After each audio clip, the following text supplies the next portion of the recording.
Ramadan, welcome holy month Ramadan, Ahlan Ramadan.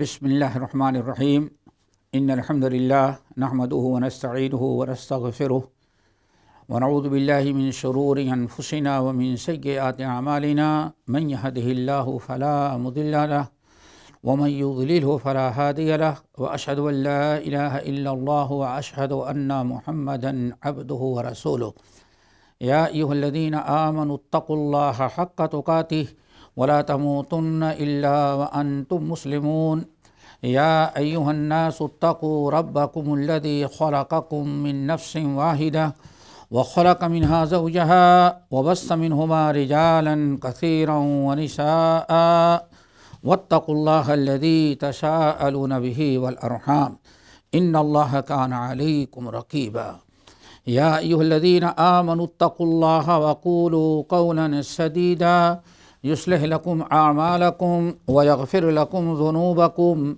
ومن يطع الله ورسوله فقد فاز فوزا عظيما أما بعد فإن خير الحديث كتاب الله وخير الهدي هدي محمد صلى الله عليه وسلم وشر الأمور محدثاتها وكل محدثة بدعة وكل بدعة ضلالة وكل ضلالة في النار فأعوذ بالله السميع العليم من الشيطان الرجيم بسم الله الرحمن الرحيم لقد نصركم الله ببدر وأنتم أذلة فاتقوا الله لعلكم تشکرون۔ محترم حضرات، دینی بھائیوں، بہنوں، ساتھیوں، یہ آج اس مجلس میں انشاءاللہ ہم اسلام کی سب سے پہلی جنگ، جو بڑی تاریخی، بڑی اہمیت کی جنگ تھی، جس کو جنگ بدر کہتے ہیں، آج انشاءاللہ ہم اسی جنگ بدر کے متعلق کچھ باتیں آپ کو بتائیں گے، اور اس جنگ بدر سے ہمیں کیا عبرت و نصیحت حاصل کرنی چاہیے وہ آپ کے سامنے رکھیں گے۔ اللہ تعالی ہم سب کو عمل کی توفیق نصیب فرمائے۔ جنگ بدر یہ اسلام کی سب سے پہلی جنگ ہے۔ جیسے کہ آپ حضرات جانتے ہیں کہ رسول اللہ صلی اللہ علیہ وسلم مکے میں پیدا ہوئے، 40 سال پوری ہوتے ہی اللہ نے آپ کو رسالت اور نبوت سے نوازا۔ بچپنے سے لے کر کے نبوت رسالت ملنے کے پہلے تک آپ کا ریکارڈ پورے مکے میں سب سے اچھا تھا۔ اہل مکہ آپ کا لقب رکھے تھے الصادق الامین، قوم کا سب سے سچا اور قوم کا سب سے امانت دار انسان، الصادق الامین۔ آپ بڑے ہی ہر ایک کے محبوب، ہر دل عزیز تھے۔ کسی بھی قسم کا کوئی آپ پر کسی کو کوئی اعتراض کا موقع اور چانس نہیں تھا۔ آپ امانت دار، صداقت، امانت، دیانت کے بڑے اعلیٰ مقام پر تھے۔ مگر جب اللہ تعالیٰ نے آپ کو رسول اور پیغمبر بنایا، اور رسول اور پیغمبر بن جانے کے بعد جب اللہ تعالیٰ نے آپ کو دعوت دینے کا حکم دیا، اور اللہ تعالیٰ نے حکم دیا یا ایھا المدثر قم فانذر وربک فکبر وثیابک فطہر والرجز فہجر ولا تمنن تستکثر وَلِرَبِّكَ فَاصْبِرْ۔ اے نبی آپ اٹھیے، رب کی کبریائی اور بڑائی توحید بیان کریں. فانذر، اور اپنی قوم کو آپ ڈرائیں. اب اللہ نے آپ کو دعوت اور تبلیغ کا حکم دیا کہ لوگوں، اللہ نے ہم کو رسول و پیغمبر بنایا ہے، ہم پر آپ لوگ ایمان لائیں. اور آیت نازل ہو گئی وَأَنذِرْ عَشِيرَتَكَ الْأَقْرَبِينَ. اے نبی، آپ اپنے قرابت داروں کو ڈرائیں. جب بھی آیت نازل ہوئی، آپ کو حکم ہوا رسالت اور نبوت کے اعلان کرنے کا، تبلیغ اور دعوت کا، اور اللہ کا پیغام پہنچائیں، توحید خصوصاً. تو آپ نے ابھی تک بھی آپ کو کوئی برا نہیں کہتا تھا، ابھی تک آپ کے سب موافق تھے. مگر اس آیت کے نازل ہونے کے بعد جب آپ صفا پہاڑی پر چڑھے، صفا پہاڑی ایک ٹیلہ تھا، اس ٹیلے پر آپ چڑھے. مکے کا دستور تھا کہ جب کسی کو کوئی اعلان کرنا ہو، کوئی خطرناک چیز یا کوئی نیا حادثہ ہو، تو آدمی اسی پر چڑھ کر کے آواز لگاتا تھا. جہاں تک آواز جاتی وہ سن لیتے، اور جہاں تک آواز نہ جاتی لوگ دور سے دیکھتے کہ ٹیلے پر چڑھ کے کچھ بتا رہے ہیں، تو لوگ چاروں طرف سے ٹوٹ پڑتے کہ کوئی نیا حادثہ پیش آیا ہے جس کا اعلان کر رہے ہیں. سارے لوگ اکٹھا ہو گئے. جب سارے قوم اور قبیلے کے لوگ اکٹھا ہو گئے تو رسول اللہ صلی اللہ علیہ وسلم نے لوگوں سے فرمایا، لوگوں، تم ہمارے سامنے پہاڑ کے نیچے وادی میں ہو، میں پہاڑ پر ہوں، ہمارے پیچھے بھی ایک وادی ہے، پیچھے بھی وادی اور آگے بھی وادی، بیچ میں پہاڑی، اور اس پہاڑ پر ہم ہیں. تم ہم کو دیکھ رہے ہو اور میں تمہیں دیکھ رہا ہوں، لیکن ہمارے پیٹھ کے پیچھے وادی میں کیا ہے تم نہیں دیکھ رہے ہو، اور میں دیکھ رہا ہوں.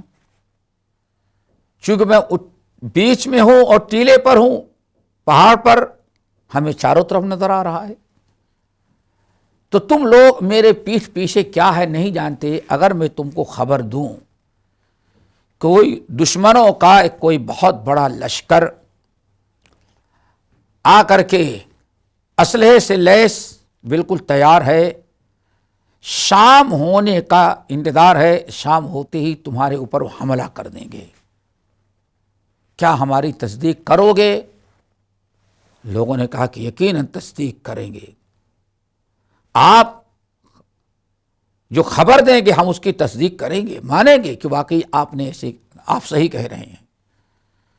پھر آپ نے فرمایا، دیکھو کوئی فوج ہمارے پیچھے نہیں کھڑی ہے، ہم اس سے تم کو نہیں ڈرا رہے ہیں، ہم کو اللہ رب العالمین نے اپنا رسول و پیغمبر بنایا ہے اور اعلان کرنے کا حکم دیا ہے کہ یا ایھا الناس قولوا لا الہ الا اللہ تفلحوا واترکوا ما کان یعبد آباؤکم. آج تک تم لوگ باپ دادا کی جس دین کی اور جس مذہب کی پابندی کرتے تھے، جن بتوں کی پوجا کرتے تھے، ان کو چھوڑو، ترک کرو اور ایک اللہ کی عبادت کرو، اور ہم تمہیں اللہ تعالیٰ کے عذاب سے ڈرا رہے ہیں. جب آپ نے اعلان کیا اور اپنی رسالت و نبوت پر ایمان لانے کی دعوت دی اور توحید قبول کرنے اور بت پرستی سے توبہ کی دعوت دی، تو بہت سارے لوگ غصے میں آ گئے. اور سب سے زیادہ غصہ آپ کا کے چچا ابو لہب کا تھا. ابو لہب غصے میں آیا اور کہتا، یا محمد تبا لک الہذا جمعتنا. محمد، اللہ تعالیٰ تجھے برباد کر دے، کیا اسی کے لیے ہم کو تم نے اکٹھا کیا تھا؟ اور گالیاں دیتا ہوا نکل گیا، اور وہیں سے سارے لوگ ادھر ہو گئے سوا چند کے. اب آپ نے جب دیکھا سب چلے گئے، یہاں سے اب دشمنی انہوں نے شروع کر دیا۔ کل تک سب آپ کو الصادق الامین سمجھتے تھے، آج جب آپ نے رسالت و نبوت کا اعلان کیا تو سب دشمنی اور مخالفت پر آمادہ آ گئے۔ کبھی جادوگر کہا، کبھی ساحر کہا، کبھی مجنون کہا۔ ایمان لوگ لاتے رہے لیکن اکثریت ظلم و زیادتی کرتی رہی، یہاں تک کہ نبوت کے 13 سال اسی حالت میں آپ نے گزار دیا۔ توحید کی دعوت، ایمان بالآخرت کی دعوت، رسالت کی دعوت برابر آپ لوگوں کو دیتے رہے۔ بہت سارے لوگ ایمان لائے اور اکثروں نے انکار کیا۔ اللہ رب العالمین کا حکم ہوا کہ آپ ہجرت کر جائیں۔ مدینہ ہجرت کر کے جانے کی اجازت ملی۔ ہجرت کا سلسلہ شروع ہوا اور آپ بھی ہجرت کر کے مدینہ طیبہ آ گئے۔ مدینہ طیبہ آ جانے کے بعد مکے والے نہیں چاہتے تھے کہ آپ سکون کی زندگی گزاریں، مسلمانوں کی تعداد بڑھے، وہ اسلام کو اور مسلمانوں کو دنیا سے ختم کرنا چاہتے تھے اور محمد صلی اللہ علیہ وسلم کو گرفتار کر لیں یا آپ کو قتل کر ڈالیں، یہ باقاعدہ ان کا مقصد تھا۔ مکے والوں نے 13 سال تک مسلمانوں پر بے انتہا ظلم کیا تھا، بے انتہا ظلم کیا، لیکن ایمان والوں کو اللہ نے حکم دیا کفو ایدیکم، اپنے ہاتھوں کو روک رکھو، ان سے لڑو نہیں۔ ابھی جب ہجرت کر کے نبی علیہ السلام مدینہ آ گئے اور مسلمان بھی کافی آ گئے تو اللہ رب العالمین نے مسلمانوں کو اجازت دے دیا کہ جن مکے والوں نے آج 13 سال تک تمہارے اوپر ظلم کیا اور ہجرت کے موقع پر سب کچھ انہوں نے چھین لیا، جائیداد، پراپرٹی، درہم و دینار، سب کچھ چھین لیا، بلکہ بعض صحابہ کرام کی گود سے اولاد چھین لی گئی، کپڑے بھی بدن کے اتار لیے گئے، ننگے پیر ننگی بدن آنا پڑا۔ سالہ سال کی مسلمانوں کلمہ پڑھنے والوں کی جائیداد پراپرٹی کو مکے والوں نے ضبط کر لیا اور مسلمان پریشان۔ اللہ تعالیٰ نے مسلمانوں کو اتنا اجازت دے دیا کہ دیکھیں اگر یہ مکے والے جنہوں نے تمہارا مال، تمہاری دولت، تمہاری جائیداد سب ہڑپ کر لی ہے اور تم لوگ بالکل بے سہارا بن گئے ہو، اگر اب تم کو اجازت دی جاتی ہے کہ اگر مکے کے کچھ قافلے تجارتی جو شام آتے جاتے ہیں اگر ان کو تم پکڑ کر کے ان کا مال چھین لو، چونکہ انہوں نے تمہارے ساتھ ظلم کیا ہے، تمہارا سب چھینا ہے، تو اس کے بدلے میں اگر ان کا مال چھین لو تجارتی تو تمہارے لیے جائز ہے۔ اس طرح سے مسلمانوں کو اللہ رب العالمین نے اجازت دے دیا اور مسلمان اپنا اس طرح سے چھیڑ خانی شروع کر دی۔ ابو سفیان مکے کے سرداروں میں سے تھے، ایک بہت بڑا تجارتی قافلہ لے کر کے شام گئے تھے۔ نبی علیہ السلام کو پتہ چلا گئے ہیں اور فلاں موقع تک واپس لوٹیں گے۔ نبی علیہ السلام کو اللہ نے حکم دیا، یہ جملہ یاد رکھے، اللہ نے حکم دیا اور اللہ نے وعدہ کیا، جیسے قرآن میں ہے، نبی نے اپنے سے نہیں، عام کفار کے مال کو چھیننا نہیں، صرف مکے کے جن لوگوں نے ظلم کیا ہے اور جنہوں نے تمہارا سارا مال دولت چھینا ہے، ان کے مال تجارتی قافلے کو کے مال کو ضبط کر لینے کی اجازت دی۔ النبی علیہ السلام کو پتہ چلا کہ تجارتی قافلہ شام سے بڑے مال و دولت کے ساتھ واپس لوٹ رہا ہے، تو آپ نے صحابہ کرام کو اجازت تیار کیا اور تقریباً 313 آدمی بغیر کسی تیاری کے، ہر ایک کے پاس تلوار بھی نہیں، اسلحہ بھی نہیں، بہت ساری چیزیں تھیں، لڑنے کی نیت سے نہیں، وہ تجارتی قافلہ ہے، اس کو ان کا مال ضبط کر لینا ہے بس، اور کچھ نہیں، اتنا تھا۔ اس لیے بہت سارے لوگ ایسے ہی نکل گئے۔ نبی علیہ الصلاۃ والسلام ادھر ابو سفیان رضی اللہ تعالی جو اس وقت کافر تھے اور تجارتی قافلے کے سردار تھے، ان کو یہ پتا چل گیا کہ محمد صلی اللہ علیہ وسلم ہمارا پیچھا کرنا چاہتے ہیں۔ انہوں نے فوراً راستہ بدل کر کے دوسرا راستہ بدل کے نکل گئے۔ نبی علیہ الصلوۃ والسلام ان کے تلاش میں بدر پہنچ گئے اور پتہ چلا کہ وہ قافلہ تو نکل گیا ہے۔ نبی علیہ الصلوۃ والسلام واپس ہونے والے تھے، ادھر ابو سفیان نے بڑا تیز رو انسان، تیز رو سواری سے مکے والوں کو خبر دے دیا کہ ہماری مدد کے لیے پہنچو، چونکہ محمد صلی اللہ علیہ وسلم ہمارا مال ضبط کر لینا چاہتے ہیں۔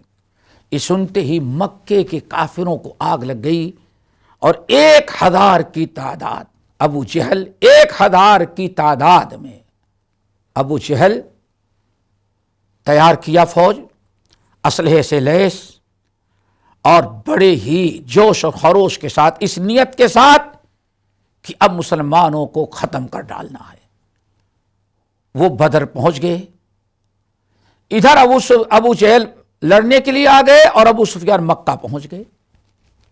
جب ابو جہل 1000 کی فوج لے کر کے اسلحے سے لیس مسلمانوں کے سامنے آ کے کھڑے ہو گئے لڑنے کے لیے، اب مسلمانوں کے لیے بڑی مشکلات کا وقت تھا۔ کیوں؟ ایک تو تعداد میں کم، نمبر 2 لڑنے کے لیے نیت سے نہیں نکلے تھے، نمبر 3 اسلحہ بھی نہیں تھا، مسلمان لڑنے کے موڈ میں نہیں تھے۔ لیکن ابو سفیان پہنچ گئے اور ٹھان لیا اور چیلنج کیا کہ ہم مسلمانوں سے کو جانے نہیں دیں گے یہاں سے۔ نبی علیہ السلام اس موقع پر مشورہ کیا، یہ ہے کوئی بھی کام ہو ہم مسلمانوں کے درمیان باہمی مشورہ ہونا چاہیے۔ ہمیں ایک بہت بڑی چیز سامنے جو آئی، مشورے کی اہمیت، ضرورت اور اس کی افادیت۔ نبی علیہ الصلاۃ والسلام نے اب لوگوں کو، انصار و مہاجرین جو صحابہ آپ کے ساتھ تھے، نبی علیہ الصلاۃ والسلام نے ان سے مشورہ کیا اور بتایا کہ کیا کرنا چاہیے۔ انصار مدینہ نے جو وعدہ کیا تھا، جس شرط پر آپ ہجرت کر کے آئے تھے انصار مدینہ کے ہاں، انصار مدینہ سے یہ وعدہ کیا تھا کہ مدینے میں ہم آپ کی حفاظت کریں گے، آپ ہمارے ہاں مدینہ چلیں، ہم آپ کی حفاظت کریں گے، کوئی دشمن آپ کا مدینے پر حملہ کرے گا ہم آپ کے ساتھ ہوں گے۔ لیکن مدینے کے باہر ہم آپ کا ساتھ دیں گے، اس پر کوئی معاہدہ نہیں ہوا تھا۔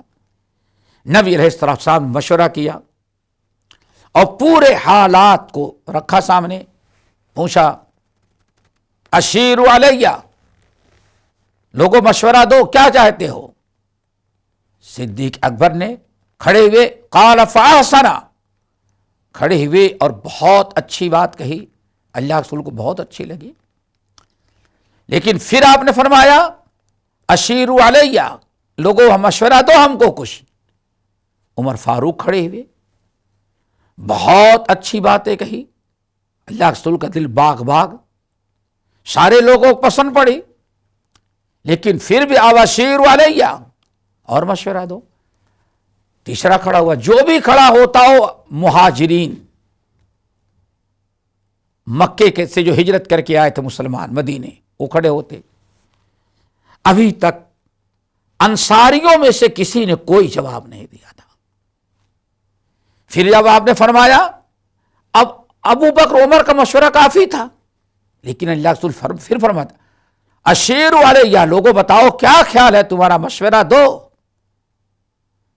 حضرت سعد ابن معاذ جو انصاریوں کے سپہ سالار تھے اور جن کے ہاتھ میں جھنڈا تھا انصار کا، انہوں نے کہا، لعلک تریدنا یا رسول اللہ، یا رسول اللہ، ہمارے مہاجر بھائیوں نے تائید کی، لیکن آپ ابھی اطمینان نہیں ہوا آپ کو، تو شاید کہ ہم انصار مدینہ کی رائے آپ چاہتے ہیں۔ آپ نے فرمایا، ہاں، مہاجرین کو تو سارا مال لوٹ لیا ہے ان کافروں نے مکے میں، خالی ہاتھ ہجرت کر کے آئے ہیں، وہ تو لڑنے کے لیے تیار ہی ہیں، تم لوگ بتاؤ، تمہارا تو کوئی نقصان نہیں ہوا ہے، اور ہمیں تم سے جو بیعت کی لیا تھا یہ کہ مدینے میں رہ کر کے ہمارا ساتھ دو گے، آج باہر آئے ہوئے ہیں، اس لیے ہم تمہاری راہ چاہتے ہیں۔ حضرت سعد بن معاذ نے بڑا زبردست خطبہ دیا، یہی ہم مسلمانوں کے لیے بڑی عبرت و نصیحت ہے۔ دین کی قربانی، دین کی حمایت، اللہ اس کے رسول کی خیر خواہی، دین اسلام کی سربلندی کا ہمارے اندر ایک جذبہ ہونا چاہیے۔ سعد ابن معاذ کھڑے ہوئے، کہا، یا رسول اللہ، قد بایعناک، ہم نے آپ سے بیعت کیا ہے، ہم نے آپ کو مان لیا ہے، ہم آپ کی فرما برداری سر آنکھوں پر رکھتے ہیں، آپ جو چاہیں ہمارا مال لیں اور جو چاہیں چھوڑ دیں، اور اللہ کی قسم آپ جو مال ہمیں لیں گے وہ ہمیں زیادہ محبوب ہوگا بنسبت اس مال کے جو آپ چھوڑ دیں گے۔ یا رسول اللہ، آپ بسم اللہ کریں اور لڑنے کے لیے تیار ہو جائیں کفار سے۔ اللہ کی قسم، ہمیں جو لوگ آئے ہیں، ما یخلف یتخلف رجل منا، ہم جتنے مہاجرین ہیں کوئی ایک مہاجر پیچھے نہیں ہٹے گا، جتنے انصاری ہیں ہماری پوری قوم کے لوگ آپ کا ساتھ دینے کے لیے تیار ہیں۔ اور یہ بھی یاد رکھیے، جو لوگ ہمارے بھی مدینہ میں رہ گئے ہیں، حاضر ہونے والوں سے زیادہ حوصلہ وہ رکھتے ہیں۔ اے وسلم،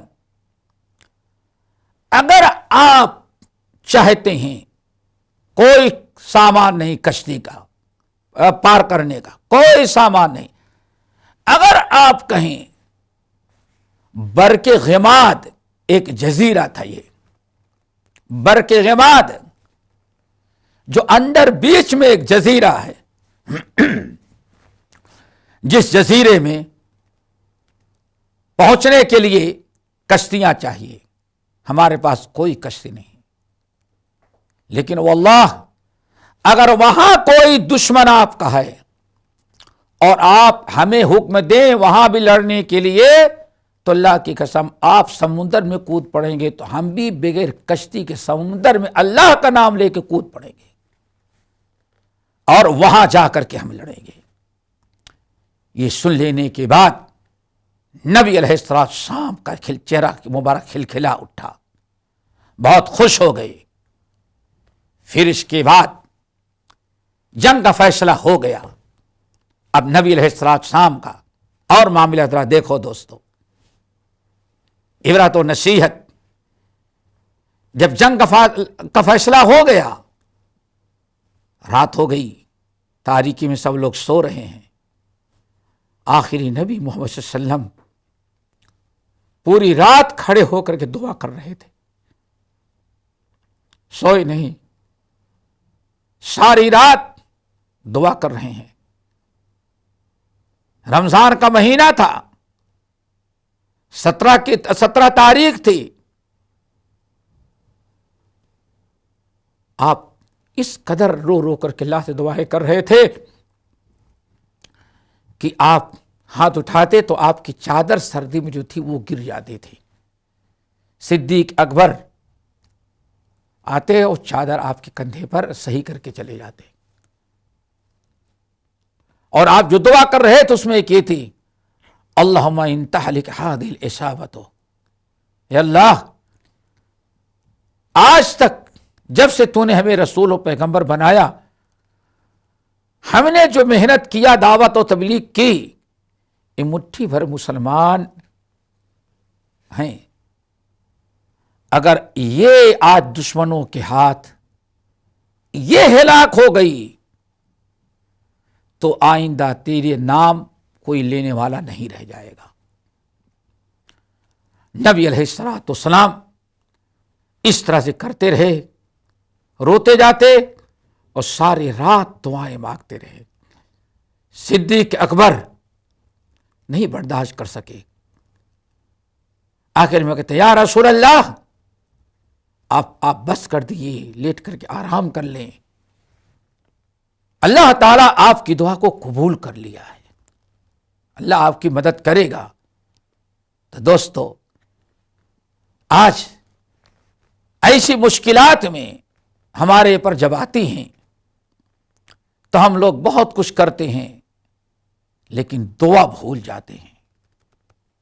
نبی علیہ الصلوۃ والسلام لڑنے سے پہلے رو رو کر کے رات بھر دعائیں کر رہے ہیں، اللہ مدد فرما، اللہ کامیاب فرما، اللہ مسلمانوں کو فتح نصیب فرما.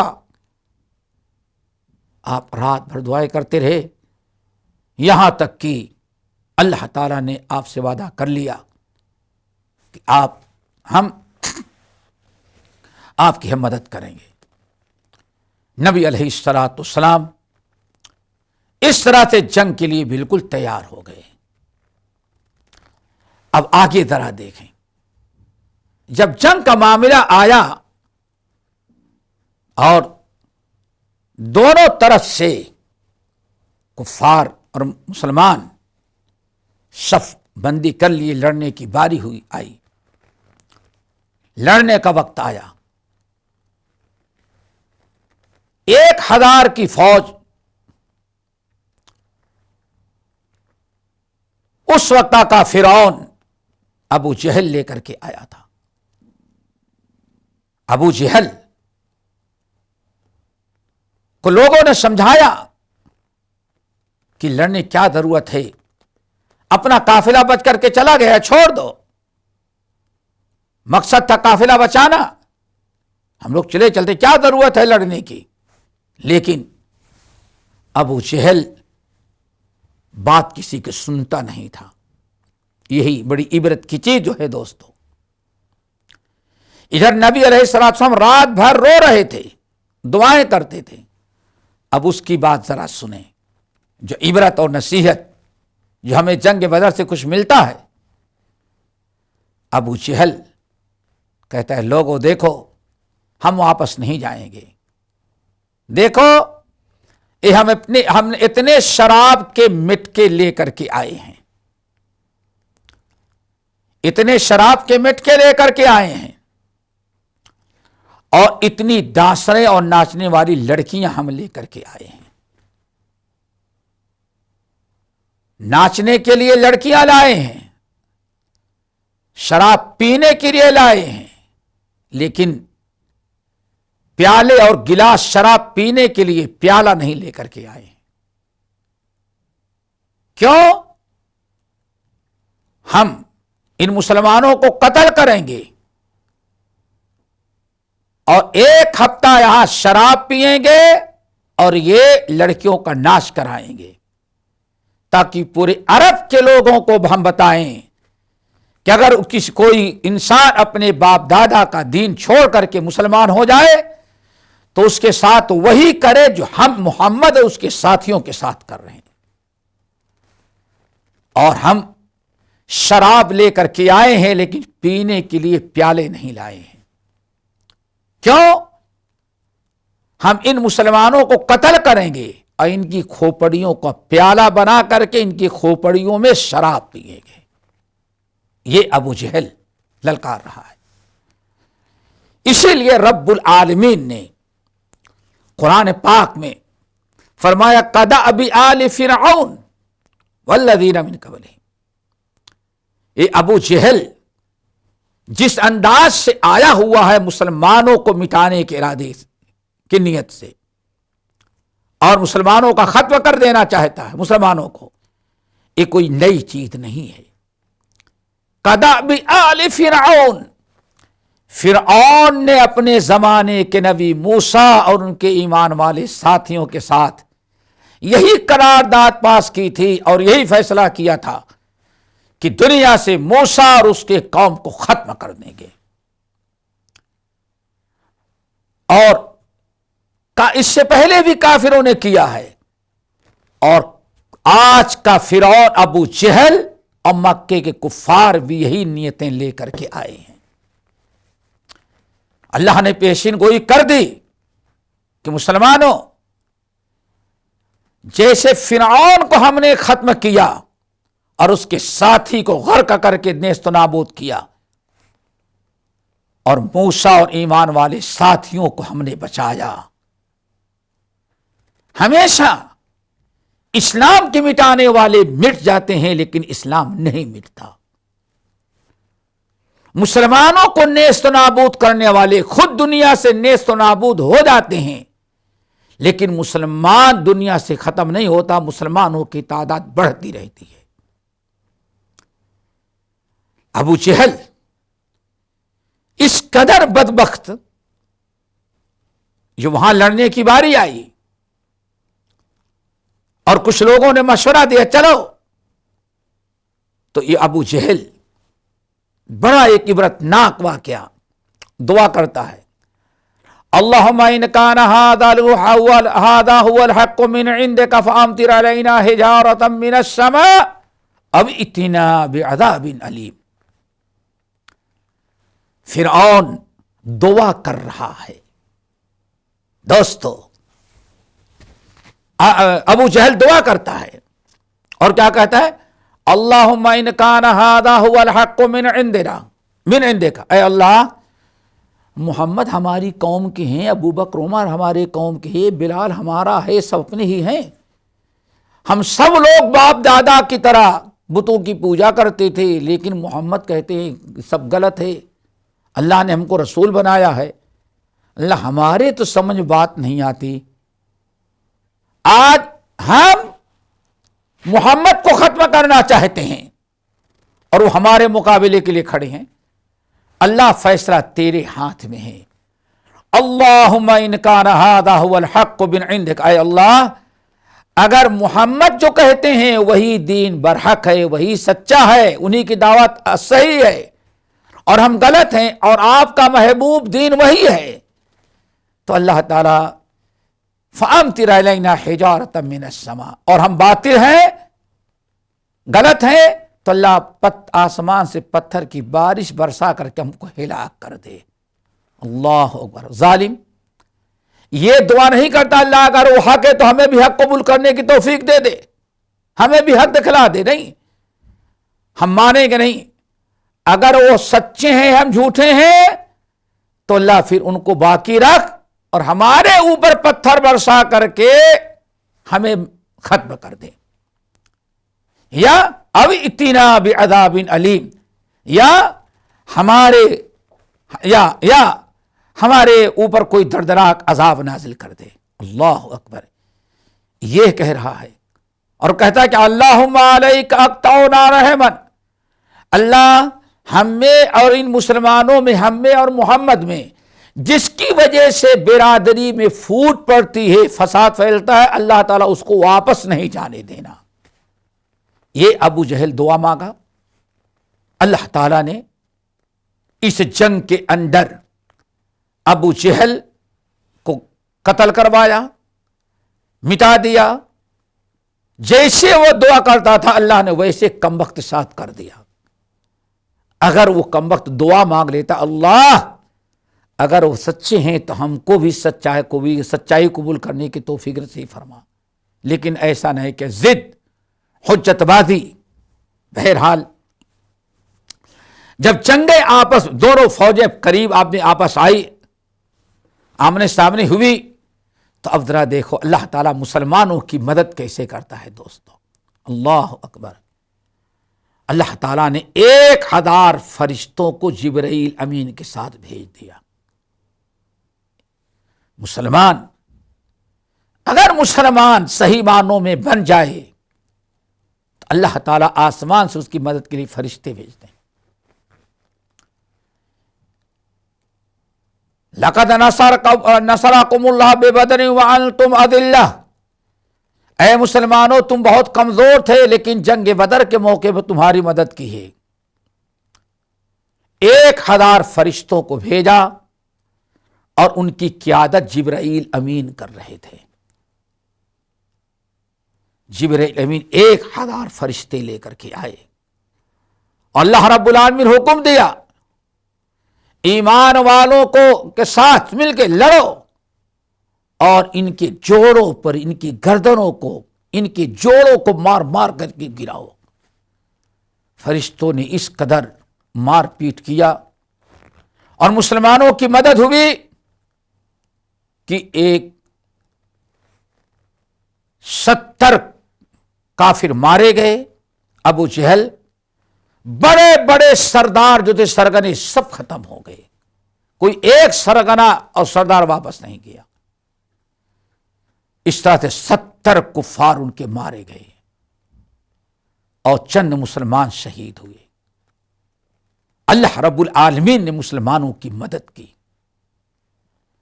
اور اللہ رب العالمین نے وعدہ کیا کہ اے مسلمانوں آج ہم تمہاری مدد کر رہے ہیں 1000 فرشتے سے، آئندہ اگر یہ پھر دوبارہ تم پر کبھی چڑھائی کی کوشش کریں گے تو ہم تمہاری ب3,000 من الملائکہ 3000 فرشتوں کو بھیج کر کے ہم پھر تمہاری مدد کریں گے۔ اللہ رب العالمین نے اس جنگ بدر کے واقعے کو بیان کرتے ہوئے مسلمانوں کو 2 چیزوں کی بڑی تاکید کی۔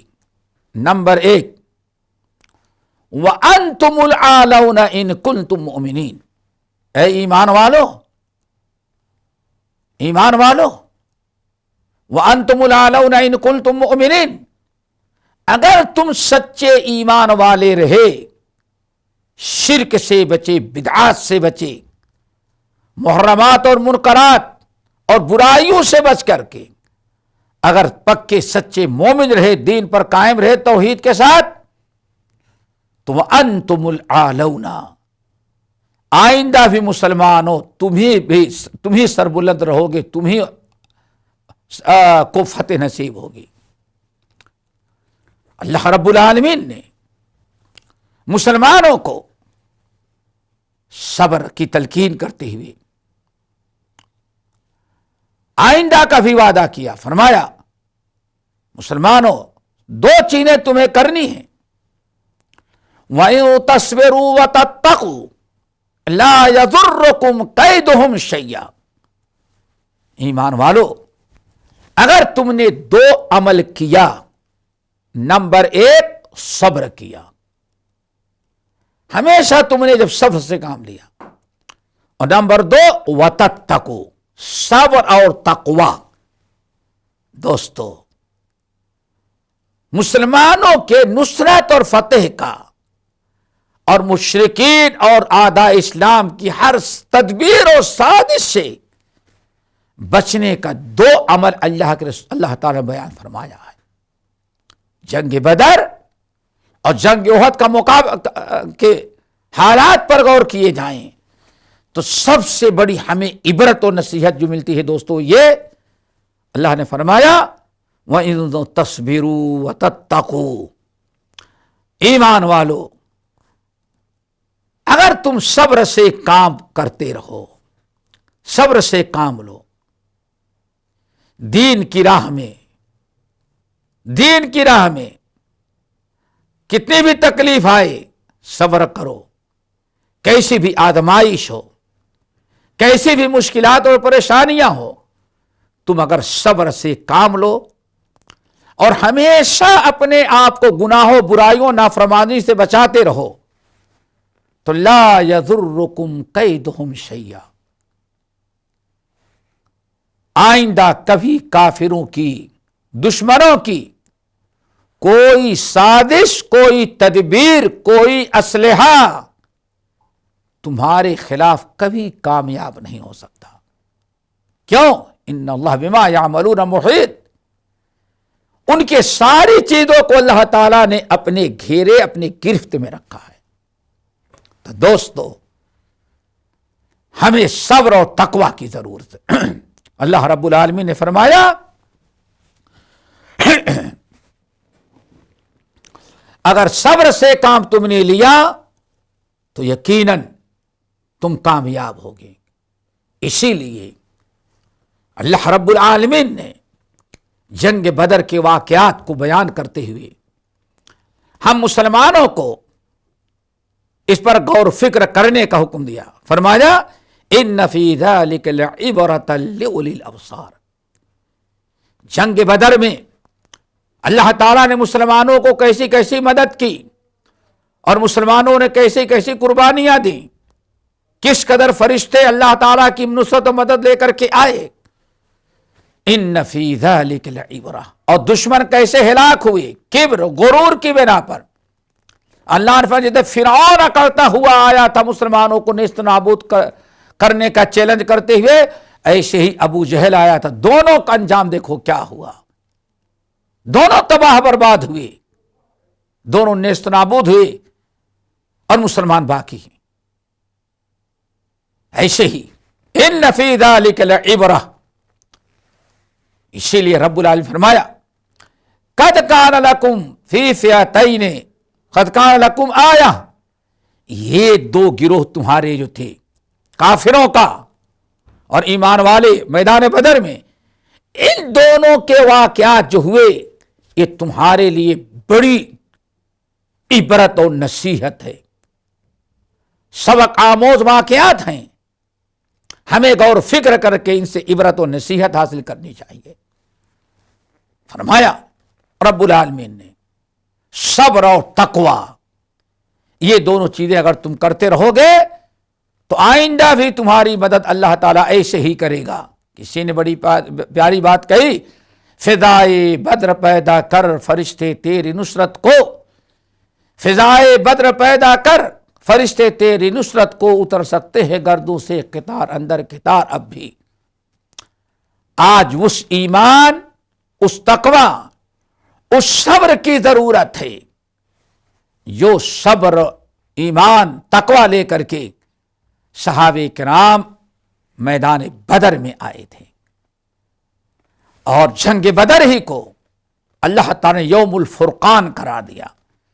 ایسی مدد کیا اور ایسی عبرت و نصیحت کا سامان مہیا ہوا کہ اللہ تعالیٰ نے اس کو یوم الفرقان، یعنی حق اور باطل کے درمیان فیصلہ کر دینے والے۔